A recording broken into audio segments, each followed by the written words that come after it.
Oke, saya ke Mas Agung tadi yang keputus tadi ini pemberian keterangan menteri, kira-kira nih menteri-menteri yang masih aktif besok dimintai keterangan itu akan berani nggak memberikan informasi atau keterangan yang merugikan? Iya, jadi kalau saya melihat di panggung depan ya, kemarin statement Presiden Jokowi itu saya kira jarang-jarang beliau merespon sesuatu yang sangat tegas, lugas. Artinya dalam posisi itu kita lihat bahwa beliau siap tempur dalam tanda petik.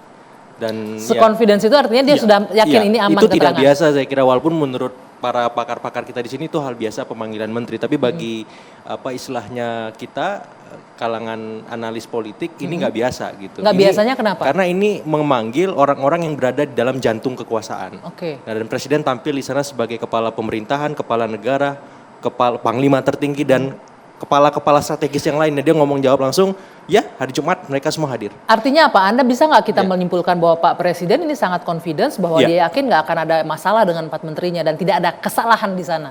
Iya, saya kira confidence itu wajar beliau miliki karena beliau sekarang presiden yang memegang semua tongkat komando seperti itu, dan besok ketika menteri-menterinya bersaksi saya kira juga bagian dalam tanda petik ada tarik menarik tadi. Saya bilang ada adu kuat figur antara magnet elektoral Presiden Jokowi dengan Presiden Megawati di sana, karena suka atau tidak 2 menteri bersama Presiden Jokowi, 2 menteri dalam tanda petik bersama Ibu Megawati. Nah, tinggal bagaimana kemudian hakim-hakim MK mengajukan pertanyaan-pertanyaan yang memang dalam tanda petik bisa menguatkan legasi kemenangan Prabowo Gibran atau sebaliknya ya mereduksi ya kemenangan tadi dalam bentuk-bentuk yang nanti kita besok saksikan. Apakah Jumat berkah, apakah Jumat keramat, seperti itu Mbak Anggi.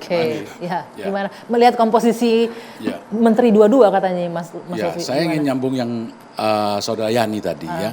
Karena ini kan bukan nanti saya akan ke sana juga. Tetapi putusan MK yang 90 itu bukan self executing. Artinya dia harus itu artinya harus ada aturan lanjutannya ya. Nah, kalau MK sekarang menurut saya MK ini merupakan golden moment ya sekarang ini. Kesempatan emas bagi MK untuk mengembalikan muruahnya, mengembalikan marwahnya, mengembalikan kepercayaan publik. Betul, ya. Nah, tentu saja kalau kita bicara menteri tadi, menteri ini kan pembantu presiden. Di Undang-Undang Dasar ada jelas. Artinya apa yang dilakukan oleh para menteri ini tentu presiden mengetahui. Apapun yang dilakukan oleh menteri itu presiden pasti mengetahui. Makanya saya bilang tadi ya, bahwasanya perlu MK ini kalau boleh kita menyarankan jangan hanya teknis formal tetapi menggali sebetulnya apakah ada direct message, ada pesan langsung, pesan khusus untuk terkait dengan bansos misalnya. Ada pertemuan Jokowi dengan menteri ini, para menteri ini, ada pesan khusus tidak? Kok kayaknya Mas Lutfi ini sangat berharap mendengarkan keterangan itu muncul dari menteri besok kayaknya. Iya, soalnya. Kenapa? Yakin banget ada Pak Jokowi yang meminta. Iya, karena apa? Karena kalau pertanyaannya hanya bagaimana menurut peraturan undang-undangannya. Oh, begini undang-undangnya. Sudah dijalankan belum? Sudah dijalankan. Itu kan hanya formalistik ya, hanya teknis ya. Saya kira harus substantif karena yang kita cari di dalam persidangan di Mahkamah Konstitusi ini adalah substansial justice. Jadi kebenaran yang substantif ya, bukan hanya kebenaran yang prosedural. Prosedural penting tetapi substantif itu penting. Karena itu maka kita tidak mau hanya berhenti di soal hasil ya, soal kuantitatif tapi juga kualitatif. Dan itu ada presidennya, sudah ada ya. Sudah pernah terjadi di Mahkamah Konstitusi. Seperti itu. Dan satu lagi, Profesor Saldi tadi menanyakan ya, ketika Pilpres tahun 2019 ya, Pak Ma'ruf Amin, Pak Wapres itu dipersoalkan dalam permohonan pemohon bahwa karena beliau masih di dalam di BUMN, di Bank Syariah kalau nggak salah,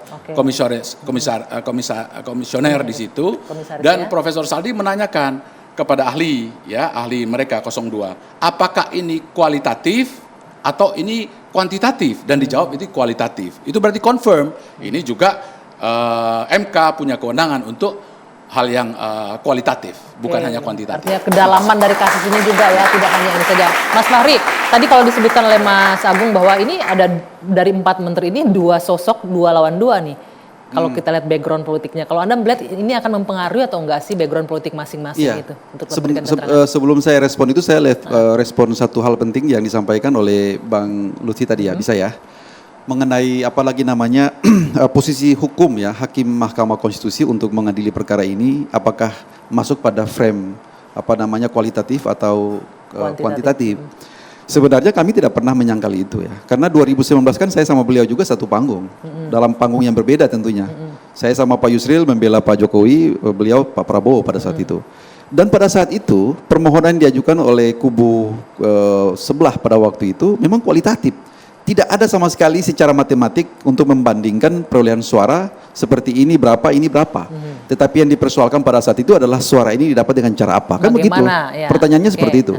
Sehingga itulah corak permohonan pada saat itu yang diajukan ke Mahkamah Konstitusi. Dan seperti yang kita saksikan pada saat ini, Mahkamah Konstitusi meletakkan satu keputusan yang sangat mendasar, bahkan saya bisa katakan bisa mengkualifisir sebagai putusan yang terkategori sebagai putusan decision maker pada saat itu ya. Putusan nomor 1 2019 tentang Pilpres.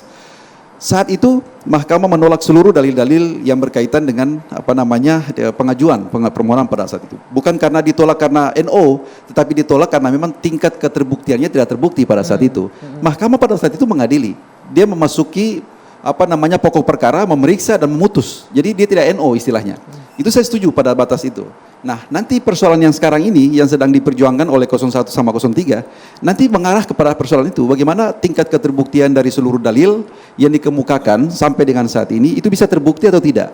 Termasuk berbagai upaya untuk misalkan mengharapkan supaya pemeriksaan 4 para menteri besok ya, 4 menteri dan 1 ketua DKPP, apakah ini bisa memberikan satu spektrum atau clue terkait dengan dalil yang dikemukakan oleh pemohon 01 atau 03 ataukah seperti apa. Nah, saya sendiri sebagai seorang yang mempelajari hukum konstitusi dan hukum tata negara, saya masih sangat pesimis bahwa dalil itu bisa terbukti dengan apa namanya saksi ataupun ahli ataupun alat bukti yang dikemukakan atau diajukan oleh teman-teman. Kenapa Anda pesimis? Iya. Jadi di satu sisi kami apresiasi, secara pribadi sebagai seorang yang konsen di bidang hukum, kami mengapresiasi berbagai upaya-upaya untuk bagaimana mengungkap satu persoalan yang disebut sebagai election fraud, katakanlah seperti itu. Pendekatannya dengan alat bukti langsung tidak mungkin, ya, tidak mungkin menghadirkan saksi yang bisa menerangkan tentang satu peristiwa, satu pelanggaran yang begitu, misalnya dari satu tempat ke tempat yang lain, karena skopnya adalah Republik Indonesia. Luas sekali ya. Kita tidak sedang membahas dan membuktikan satu kecamatan atau 2 TPS, tapi yang kita ingin buktikan adalah 8.000 sekian TPS, katakanlah seperti itu.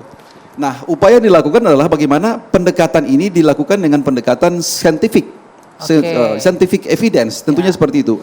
Apa scientific evidence approach, katakanlah kayak begitu. Jadi pendekatannya adalah pendekatan alat bukti berbasis keilmuan. Makanya banyak misalnya yang kemarin dihadirkan adalah ahli ekonomi, ekonometri, ya kan, kemudian ahli psikologi, ahli apa namanya sosiologis dan seterusnya.